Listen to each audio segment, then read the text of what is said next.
ओखला के एमएलए और दिल्ली वक्फ बोर्ड के पूर्व चेयरमैन अमातुल्लाह खान की मुश्किलें कम होने का नाम नहीं ले रही हैं। पहले उनके घर एसीबी की रेड हुई।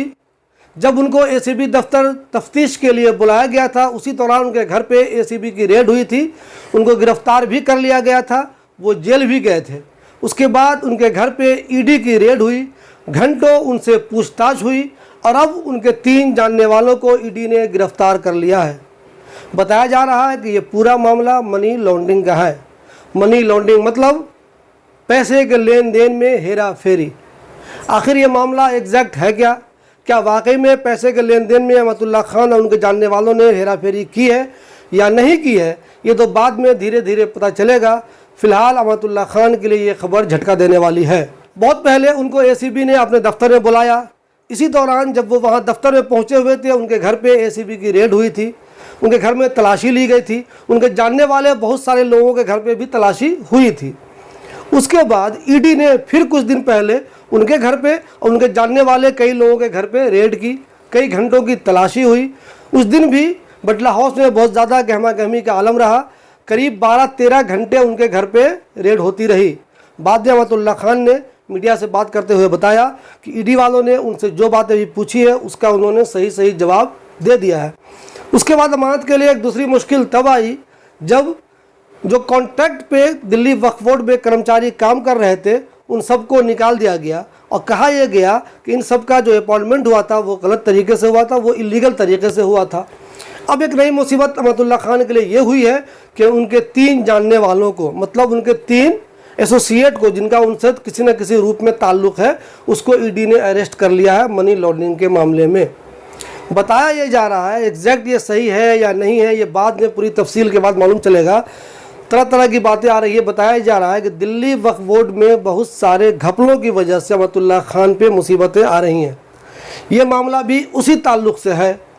दिल्ली वक्फ बोर्ड में उन्होंने दिल्ली वक्फ बोर्ड की जो ज़मीनें थी उन्होंने गलत तरीके से उसको पट्टे पे दिया।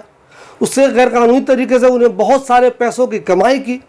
उन पैसों से उन्होंने गलत तरीके से दूसरे लोगों के नाम पे बहुत सारी प्रॉपर्टी बनाई। जो इल्ज़ाम है कि उन्होंने बहुत सारी प्रॉपर्टी बनाई, अपने नाम से नहीं बल्कि अपने जानने वालों के नाम से। आपको बता दें, जब एसीबी ने रेड डाली थी बहुत सारे लोगों के घर पे, तो कौसर इमाम लड्डन के घर से एक डायरी बरामद हुई थी जिसका मीडिया में बड़ा हंगामा हुआ था, लाल डायरी।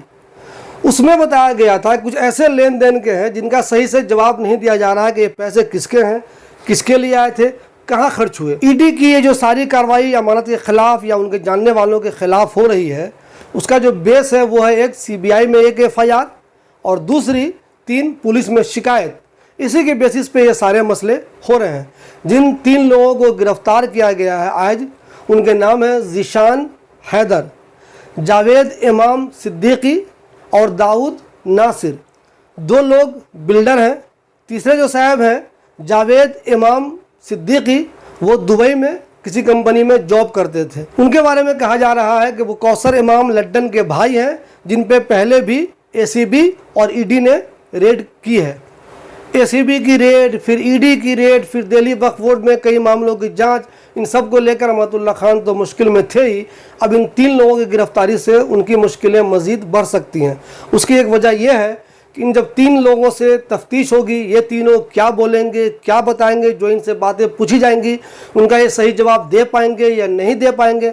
अगर इन्होंने सही सारी बातें बता दी, पैसे का लेन देन कब हुआ, कितना हुआ, किसके लिए हुआ, पैसा आया कहाँ से, पैसा किसके लिए था, जिसके लिए था वो सही इस्तेमाल उसका हुआ या नहीं हुआ, अगर इन सब बातों का सही जवाब दे दिया गया तब तो अमानत के लिए कोई परेशानी वाली बात नहीं होगी। लेकिन अगर इन बातों का सही से जवाब नहीं दिया गया तो अमानत के लिए भी मुश्किल हो सकती है। इस सिलसिले में मैं आपको एक बात बता दूं कि ओखला के पूर्व एमएलए आसिम मोहम्मद खान अमातुल्लाह खान पे पहले भी बहुत सारे इल्ज़ाम लगाते रहे। उन्होंने कई बार मुझसे भी इंटरव्यू में कहा है कि अमातुल्लाह खान ने न जाने कितनी प्रॉपर्टी बना ली।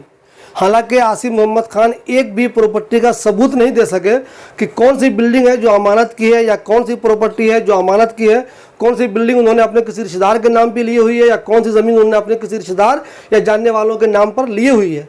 लेकिन उन्होंने इल्ज़ाम हमेशा लगाया कि अमानत ने बेशुमार दौलत बना ली है और इस पूरे ओखले में ज़्यादातर ज़मीन पे उन्होंने कब्जा कर लिया एक तरह से। इसका उन्होंने कभी कोई सबूत नहीं दिया था। जबकि ये 3 लोग गिरफ्तार हुए हैं तो इनसे ईडी को क्या क्या चीज़ें मालूम होती हैं, अमानत के लिए ये बातें कितनी मुसीबत वाली बनती है, कितनी परेशान कुन बनती है, ये तो आने वाला वक्त ही बताएगा। फिलहाल ज़ीशान की गिरफ्तारी, जावेद की गिरफ्तारी और दाऊद की गिरफ्तारी ने उनके लिए मुश्किलें तो पैदा कर ही दिए हैं। अमतुल्लाह खान पे ये इल्ज़ाम भी लगा कि उन्होंने वक्फ बोर्ड में बहुत से ऐसे लोगों को भर्ती कर लिया जो उस लायक नहीं थे और उनमें से ज़्यादातर उनके रिश्तेदार थे।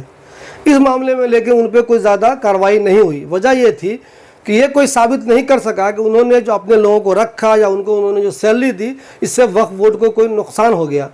उन्होंने बताया था कि वक्फ बोर्ड से जो आमदनी होने लगी है, वक्फ बोर्ड की आमदनी पहले बहुत कम होती थी, अमानत के आने के बाद बहुत ज़्यादा आमदनी होने लगी, ये एक हकीकत है। तो उन्होंने उन लोगों को जिनको वो रखा था, लगभग 150-60 जितने लोग भी थे, उनको जो उन्होंने रखा था सबको वो उसी आमदनी से सैलरी दे रहे थे।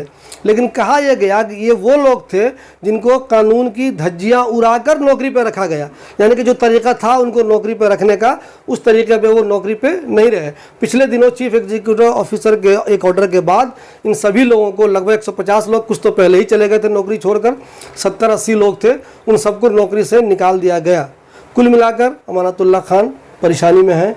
उनकी ये परेशानी कम होती है या आने वाले दिनों में इसमें मज़ीद इजाफा होता है, ये देखने वाली बात होगी।